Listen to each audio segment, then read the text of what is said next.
Medicore hospital పోనికి time ఉంటది. Medicore హాస్పిటల్కి వెళ్తారు. ఇక్కడ మాత్రం తెలంగాణ ఏర్పడ్డాక పేదోళ్ళ దవాఖానా, గాంధీ దవాఖానా, వరంగల్ ఎంజిఎం దవాఖానా, కరెంటు పోయిన దవాఖానా, ఎలుకలు గారి పేషెంట్ గారి దవాఖానా ఇవాటికి 8వ రోజు ఒక నవ తెలంగాణల స్వయం పాలన తెలంగాణల ఆత్మగౌరవ తెలంగాణల ఈ రోజు దీక్ష చేయబట్టి 8 రోజులుగా ఆయన దీక్ష చేస్తా ఉంటే ఈ రోజు ప్రభుత్వం నిమ్మకు నీరెట్టు ఉంటారు. రాత్రి 8 రోజులు దీక్ష చేస్తే ఒక మంత్రి రావాలి, ముఖ్యమంత్రి రావాలి, డిప్యూటీ చీఫ్ మినిస్టర్ రావాలి. వాళ్ళు రాకుండా ఈ రోజు మామూలుగా ఒక మంత్రిని, ఒక ఎమ్మెల్సీని, ఒక 2-3 కార్యకర్తలను పంపి మాట్లాడు పోని రేపు మధ్యరాత్రి తీసుకొచ్చి పంపారు. మధ్యరాత్రి ఎవరు వస్తారండి? మధ్యరాత్రి ఎవరు వస్తారు? దొంగలు వస్తారు, దోపిడీదారులు వస్తారు, మోసగాళ్ళు వస్తారు. రాత్రి మొత్తం పోలీసు మొత్తం స్వేరా వ్యవహారం చేసి ఈ రోజు కనీసం ఈ రోజు ఆత్మ గౌరవంతో ఉన్నది. 8 రోజులుగా 8 రోజులుగా దీక్ష సార్. 8 రోజులకే దీక్ష చేస్తాం సార్. 8 రోజులకే దీక్ష చేస్తాం. ఏమైంది? ఎట్టుంటది? ఇక్కడనే చేస్తాం మేము ఇక్కడనే చేస్తాం సార్. మేము ఈయన చేస్తాం. మేము ఏది ఎందుకు చేయరు? ఈయన చేస్తాం. మేము ఇక్కడనే చేస్తాం. ఈ రోజు ఖచ్చితంగా చెప్తున్నా కదా, ఇది ప్రభుత్వం నిరంకుశ ప్రభుత్వం. ఈ ప్రభుత్వం స్వరాస్వామ్యం లేని ప్రభుత్వం. ఈరోజు తెలంగాణ దేనికోసం ఏర్పడేది? వద్దాం సార్, తెలంగాణ దేనికోసం ఏర్పడేది? దీనికోసం ఈరోజు తెలంగాణ తెచ్చింది. భయపడేది జై తెలంగాణ అని చెప్పేసి నేను రాను. అర్థమైందా? ఆత్మగౌరవ తెలంగాణ అని చెప్పి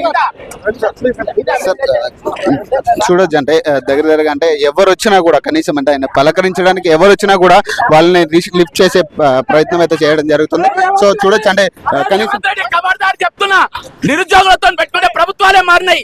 నిరుద్యోగం పెరుగుతుంటే నిరంతరం పోయింది. అర్థమైందా? కాబట్టి ఈ రోజు ఒకటే చెప్తున్నా, నేను మీ నన్ను తీసుకపోలేరు సార్, మీ తెలంగాణ తీసుకపోడు. ఈ రోజు ఒకటే చెప్తున్నా, రేవంత్ రెడ్డి ఖబర్దార్ నిరుద్యోగులతో పెట్టుకుంటే ఈ రోజు ప్రభుత్వాలు మారిపోయినాయి. కేసీఆర్ లాంటి నియంత ఎగిరిపోయిండు. మీరు పెద్ద లెక్క కాదే. ఖబర్దార్ రేవంత్ రెడ్డి.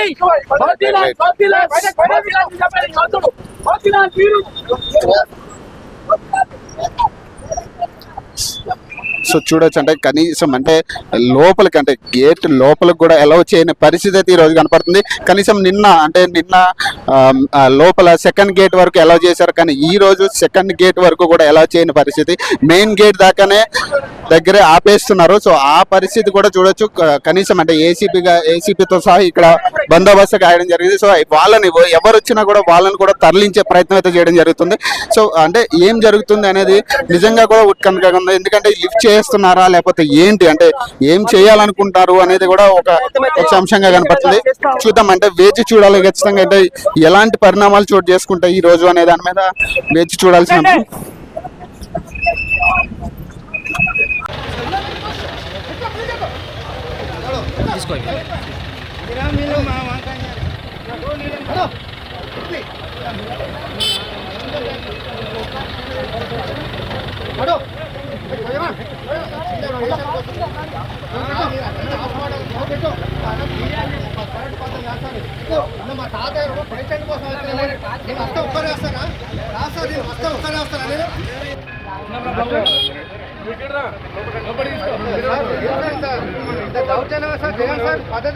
అన్యాయంగా అక్రమంగా మమ్మల్ని తీసుకొని పోతున్నారు. చూడండి, ఒక నిరుద్యోగుల మనం అడుగుకుంటున్నాం. ఈ రోజు మేము మీ మీద పోరాటాలు చేయడం రాజకీయం కోసం కదా. మాకు ఏ బలం వద్దు. మాకు ఖచ్చితంగా డిఎస్సీ 45 రోజులతో కూడా వాయిదా వేయాలి ఖచ్చితంగా. అదేవిధంగా గ్రూప్స్ ఏమంటాం వాటిని కూడా పరిష్కరించాలి. అదేవిధంగా ఖచ్చితంగా మాకు ఉన్నటువంటి షెడ్యూల్ ని మళ్ళీ రీషెడ్యూల్ చేసి 45 డేస్ వాయిదా ఇవ్వాలి. ఖచ్చితంగా మీరు ప్రకటించినటువంటి మెగా డిఎస్సీ పోస్టులు కూడా కంపల్సరీ ఇందులోనే కలపాలి. గత 10 ఏళ్లకెళ్ళి మేము లైఫ్ లో కోల్పోయినాం సార్. మళ్ళీ కోల్పోయే శక్తి మాకు లేదు సార్.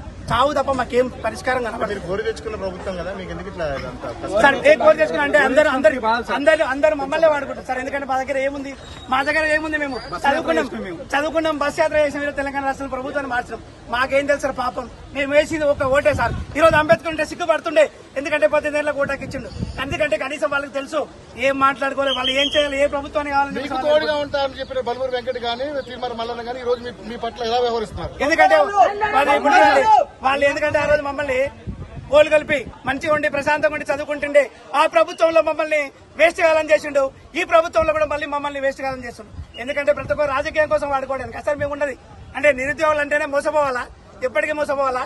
ఇంకోటి అసెంబ్లీలో చెప్పినట్టు కానీ ఈ రేవంత్ అన్న ప్రకటించిన విషయాన్ని మేము అడుగుతున్నాం సార్. ఈ రోజు మాకు బల్మూరు వెంకటన్నతో కానీ మల్లన్న గారితో మల్లన్న గారితో కానీ బిఎస్ఆర్ మాకెవరు తెలియదు, మాకు ఒకరే తెలుసు, రేవంత్ అనే తెలుసు. ఎందుకంటే మాకు చెప్పిండు నిరుద్యోగులకు వెళ్ళి మా ప్రభుత్వం ఏర్పడింది అని.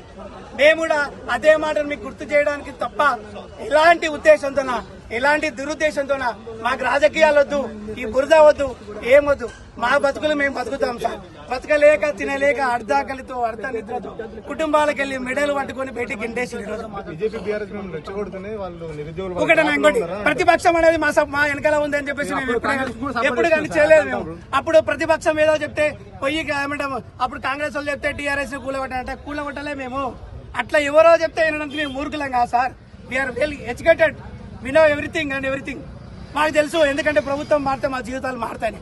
ఆ మార్పు కోసం మేము చేసినటువంటి కార్యక్రమంలోనే ఈ రోజు గవర్నమెంట్ మారింది. మారిన గవర్నమెంట్ ను కూడా మేము రిక్వెస్ట్ చేస్తా ఉన్నాం సార్. ఈ రోజు ఎవరో ప్రతిపక్ష వాళ్ళు మాట్లాడినని కానీ ప్రభుత్వం వాళ్ళు మాట్లాడినని కాదు. మా ఆకలి మంట, మా ఆవేదన ఈ రోజు మల్లన ఏమంటారు మోదీల అన్నగారు చనిపోవడానికి కూడా సిద్ధంగా తయారు. అట్లాంటి మరో శ్రీకాంతాచారిని తెలంగాణ రాష్ట్రంలో తయారు చేయకుండా, ఇంకో శ్రీకాంతాచారి తెలంగాణ రాష్ట్రంలో తయారు చేయకుండా మేము అడిగేటటువంటి డిమాండ్స్ సార్ ఇంతసేపు సార్ మీ ముందల 2 నిమిషాలు కాదంటే మీరు పరిష్కరిస్తారు. డిఎస్సీని 45 రోజులతో వాయిదా వేయాలి. ఖచ్చితంగా మెగా డిఎస్సీని ప్రకటించాలి.